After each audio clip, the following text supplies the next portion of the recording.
ओम गणेशाय नमः। प्रेम से बोलिए प्रथम पूज्य गणेश भगवान की जय। नमस्कार श्रोतागण, भगवान गणेश की कृपा आप सभी पर बनी रहे। पौराणिक कथा के अनुसार एक बार माता पार्वती और भगवान महादेव नर्मदा नदी के तट पर चौपड़ खेल रहे थे। खेल में हार जीत का फैसला करने के लिए महादेव ने एक पुतला बना दिया और उसकी प्राण प्रतिष्ठा कर दी। भगवान महादेव ने बालक से कहा, कौन जीता है और कौन हारा है इसका फैसला वह बालक करे। भगवान शिव और माता पार्वती ने खेलना शुरू किया। 3 बार खेल हुआ और तीनों बार माता पार्वती जीत गई। खेल समाप्त होने के बाद बालक ने महादेव को विजयी घोषित कर दिया। यह सुनकर माता पार्वती क्रोधित हो गई और बालक को अपाहिज रहने का श्राप दे दिया। बालक ने माता पार्वती से क्षमा मांगी और कहा कि हे माता, ऐसा भूलवश हो गया है। जिसके बाद माता पार्वती ने कहा कि श्राप तो वापस नहीं लिया जा सकता, लेकिन इसका एक उपाय है। माता पार्वती ने बालक को उपाय बताते हुए कहा कि भगवान गणेश की पूजा के लिए नाग कन्याएं आएंगी और तुमको उनके कहे अनुसार व्रत करना होगा, जिससे तुमको श्राप से मुक्ति मिल जाएगी। बालक कई सालों तक उसी श्राप से जूझता रहा और एक दिन नाग कन्याएं भगवान गणेश की पूजा के लिए आई, जिनसे बालक ने गणेश व्रत की विधि पूछी। बालक ने सच्चे मन से भगवान गणेश की पूजा की, जिससे प्रसन्न होकर भगवान गणेश ने वरदान मांगने को कहा। बालक ने भगवान गणेश से प्रार्थना की और कहा कि हे विनायक, मुझे इतनी शक्ति दे कि मैं अपने पैरों से चलकर कैलाश पर्वत पर जा सकूं। भगवान गणेश ने बालक को आशीर्वाद दे दिया और अंतर ध्यान हो गए। इसके बाद वह कैलाश पर्वत पर पहुंचा। उसे देखकर भगवान शिव ने सारी बातें सुनी। तब उसने भगवान शंकर को वह सारी कथा सुनाई कि किस तरह वह श्राप मुक्त हुआ। चौपड़ वाले दिन से माता पार्वती भगवान शिव से रुष्ट हो गई थी। बालक के बताए अनुसार भगवान शिव ने भी 21 दिनों तक भगवान गणेश का व्रत किया। व्रत के प्रभाव से माता पार्वती के मन में भगवान महादेव के प्रति नाराजगी खत्म हो गई और माता पार्वती भगवान शिव के पास कैलाश पर्वत पर वापस आ गई। प्रेम से बोलिए गणेश भगवान की जय, माँ पार्वती की जय, चौथ माता की जय। पौराणिक कथा के अनुसार एक बार रावण ने स्वर्ग के सभी देवताओं को जीत लिया था और संध्या करते हुए उसने बाली को पीछे से जाकर पकड़ लिया था। उस समय वनराज बाली रावण से कहीं गुना अधिक शक्तिशाली थे। उन्होंने रावण को अपनी बगल में दबा लिया और उसे किष्किंधा नगरी ले आए और अपने पुत्र अंगद को खेलने के लिए खिलौना की तरह दे दिया। अंगद रावण को खिलौना समझकर रस्सी से बांधकर इधर उधर घुमाते रहते थे। इससे रावण को बहुत कष्ट और दुख होता था। एक दिन रावण ने दुखी मन से अपने पितामह पुलस्त्य जी को याद किया। रावण की यह दशा देखकर पुलस्त्य ऋषि ने विचारा कि रावण की यह दशा क्यों हुई है। उन्होंने मन ही मन सोचा, अभिमान हो जाने पर देव, मनुष्य व असुर सभी की यही गति होती है। उस ऋषि ने रावण से पूछा कि तुमने मुझे क्यों याद किया है। रावण बोला, पितामह, मैं बहुत दुखी हूँ। ये नगरवासी मुझे धिक्कारते हैं। अब आप ही मेरी रक्षा करें। रावण की बात सुनकर पुलस्त्य जी बोले, रावण, तुम डरो नहीं, तुम इस बंधन से जल्द ही मुक्त हो जाओगे। तुम विघ्न विनाशक श्री गणेश जी का व्रत करो।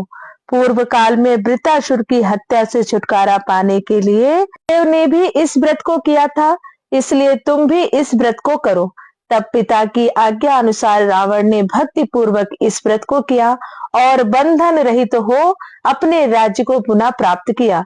मान्यता अनुसार जो कोई भी पौष मास की शुक्ल पक्ष की चतुर्थी पर श्रद्धा अनुसार इस व्रत को करता है, उसे सफलता अवश्य ही प्राप्त होती है। प्रेम से बोलिए गणेश भगवान की जय।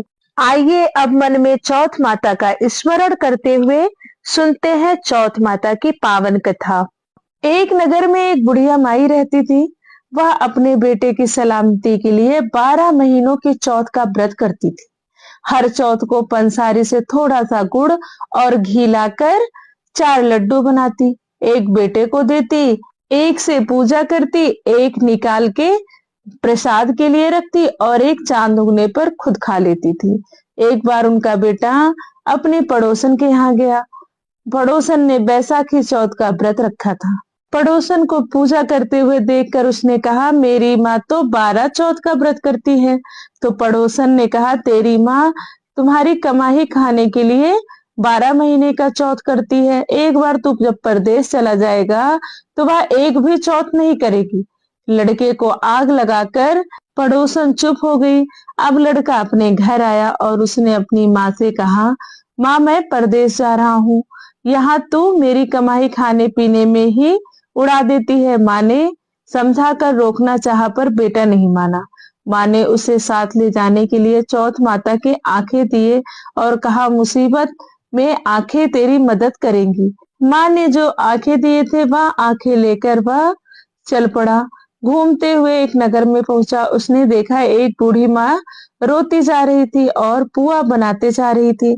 उसने कारण पूछा तो बूढ़ी माँ ने कहा, बेटा इस नगर की पहाड़ी पर एक दैत्य रहता है। पहले वह नगर में आकर कई लोगों को खाने के लिए मार देता था। अब राजा के घर से एक आदमी दैत्य के पास भेजता है और आज मेरे बेटे की बारी है, इसलिए मैं रो रही हूँ और उसी के लिए पुए बना रही हूँ। वह बोला, तू पुए मुझे खिला दे, तेरे बेटे की जगह मैं चला जाता हूँ। बूढ़ी माँ ने खीर पुए उसे खिला दिए। खा पीकर वह सो गया। रात को राजा के सैनिक आए तो बूढ़ी माँ ने उसे भेज दिया। दैत्य के सामने पहुंचने पर उसने चौथ माता के आंखें दैत्य की तरफ फेंक कर कहा, हे चौथ माता, यदि मेरी माँ मेरी सलामती के लिए व्रत करती है तो दैत्य का सिर कटकर गिर जाए। तुरंत दैत्य का सिर कट गया। लड़का वापस आ गया। राजा ने उसे उपहार देकर विदा किया। चलते हुए दूसरे राजा के नगर में पहुंचा। उस राज्य में आवा तभी पकता था जब एक इंसान की बलि दी जाती थी। सिपाहियों ने उसे पकड़कर आवे में चुन दिया।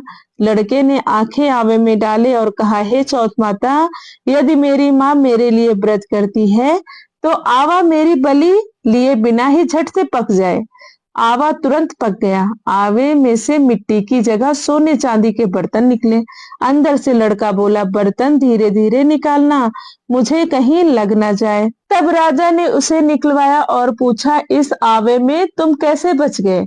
लड़के ने बताया कि मेरी माँ चौथ का व्रत करती है, व्रत के कारण ही वह बच पाया है। राजा को विश्वास नहीं हुआ।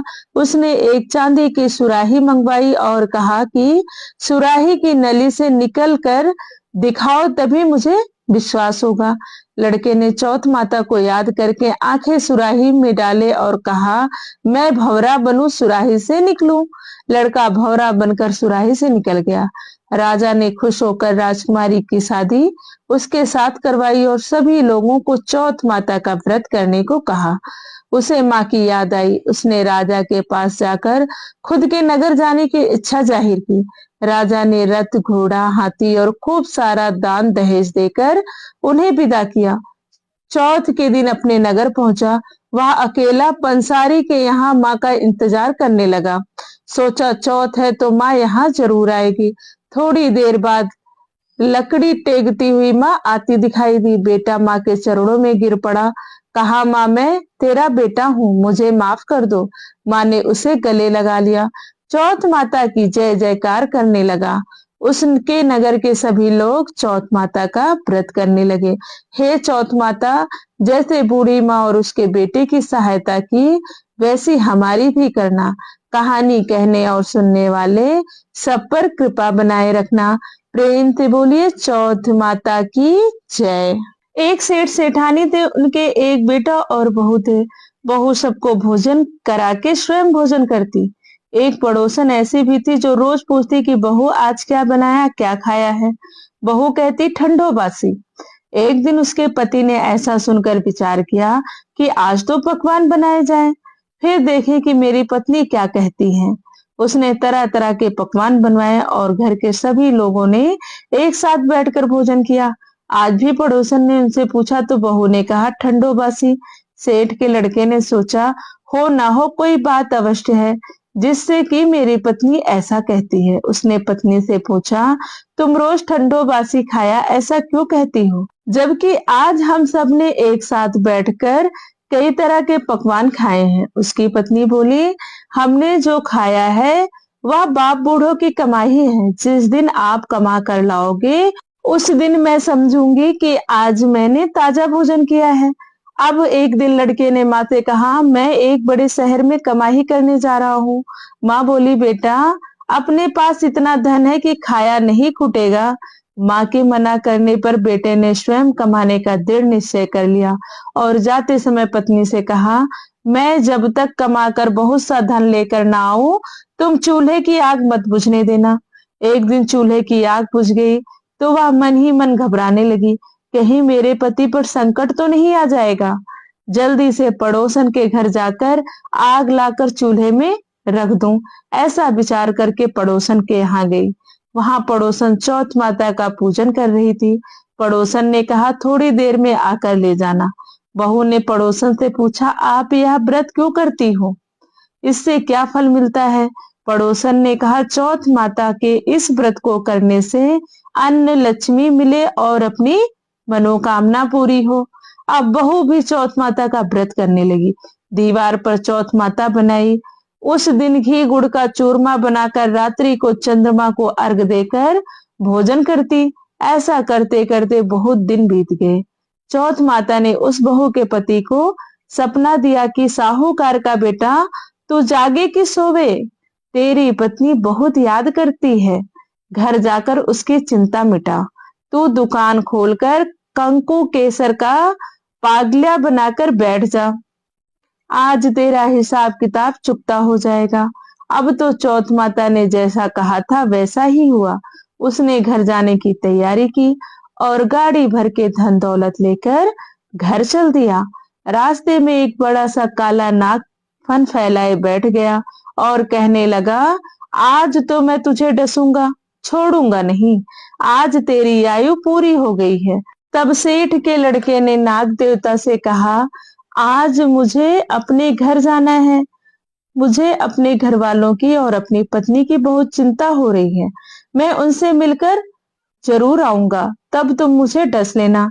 नाग ने कहा, तुम शपथ पूर्वक कहकर जाओ तो मैं तुम्हें जाने दूंगा, परंतु लौट कर नहीं आए तो तुम्हारे घर आकर मैं तुम्हें डस लूंगा। इस प्रकार सर्प को वचन देकर सेठ का लड़का अपने घर पहुंचा।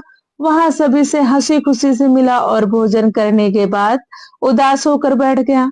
उसकी पत्नी ने उदास होने का कारण पूछा तो पति ने काले नाग वाली बात बताते हुए कहा, यदि मैं उसके पास नहीं जाऊंगा तो वह घर आकर मुझे डस लेगा। पत्नी बहुत चतुर थी। उसने कहा कि आज घबराओ नहीं, लेट जाओ, मैं एक उपाय करती हूँ। पत्नी ने कमरे की 7 पीढ़ी धोई। पहली पीढ़ी पर रेत, दूसरी पर इत्र, तीसरी पर गुलाल, चौथी पर काकू केसर, 5वीं पर लड्डू पेड़ा, 6ठी पर गादी गलीचा और 7वीं पीढ़ी पर दूध का कटोरा भर कर रख दिया। इस प्रकार वह 7 ही पीढ़ी सजाकर बैठ गई। आधी रात होते ही नाग आकर पीढ़ी चढ़ने लगा। पहली पीढ़ी पर रेत में लौट गया और कहने लगा कि सेठ की बहू ने आराम तो बहुत दिया पर वचनों से बंध कर आया हूँ, सो डसूंगा अवश्य ही। इसी प्रकार 7 पीढ़ियों पर नाग आराम करता हुआ और कहता हुआ कि डसूंगा जरूर कमरे में जाने ही वाला था कि चौथ माता ने विचार किया कि मैं इसे नहीं बचाऊंगी तो संसार से धर्म कर्म और व्रत पूजन को कौन मानेगा। अब तो गणेश जी, चंद्रमा जी और चौथ माता ने उसे बचाने का विचार किया। चंद्रमा जी ने उजाला किया, चौथ माता ढाल बनी और गणेश जी ने तलवार लेकर नाग को मार दिया और ढाल से ढक दिया। अब बहू भी थकी हारी सो गई। दिन उगा तो लोग बेटे से मिलने आए, परंतु बेटा बहू तो उठे ही नहीं थे। बहुत देर हो गई थी तो माँ उन्हें उठाने गई। माँ ने 7 पीढ़ियों पर जो कुछ देखा तो वह घबरा गई और बेटा बहू को आवाज लगाई। बेटा बहू उठे तो देखा कि एक ढाल तलवार वहां पड़ी है। अब ढाल उठाई तो वहां काला नाग मरा पड़ा था। बेटा बहू ने सोचा कि आज तो धर्म कर्म ही आड़े आए, जो भगवान गणेश जी और चौथ माता ने अपनी रक्षा की है। हे चौथ माता, आपने जैसे सेठ के बेटे बहू की रक्षा करी वैसी सबकी रक्षा करना। प्रेम से बोलिए चौथ माता की जय, गणेश भगवान की जय। दोस्तों, यह थी विनायक चतुर्थी की पावन कथा। अगर आपने व्रत रखा है तो कमेंट में गणेश भगवान की जय या चौथ माता की जय लिखना ना भूलें। अगर आपको कथा अच्छी लगी हो तो प्लीज